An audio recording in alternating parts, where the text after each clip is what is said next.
ఎక్కడికో తీసుకెళ్ళి ఏదేదో చేసేసుకున్నావు నీ లైఫ్ని. చివరికి ఇప్పుడు చేతులు ఎత్తేసావు, నా వల్ల కావటం లేదు.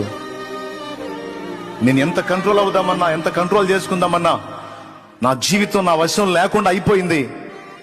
చివరికి ఒక ఘోరమైన ముగింపే నాకు. ఇక నా జీవితానికి ఇక నెమ్మది లేదు అనే పరిస్థితిలోకి నువ్వు వెళ్ళిపోయి ఉండొచ్చు. అయితే నీకు కూడా యేసయ్య మెల్లని స్వరం వినిపిస్తున్నాడు. నా ప్రియ కుమారుడా, నా ప్రియ కుమారి, భయపడద్దు. నీ జీవితం నీ చెయ్యి దాటిపోయి ఉండొచ్చు, కానీ నా చెయ్యి అప్పటికీ దాటిపోదు. నీ జీవితం నీ చేతులు వదిలేసి నా వైపు చూస్తున్నావు కదా, నేను నా కంట్రోల్లో తీసుకున్న నీ లైఫ్ని. నీ కలివి కానివెన్నో నేను సాధించగలుగుతాను.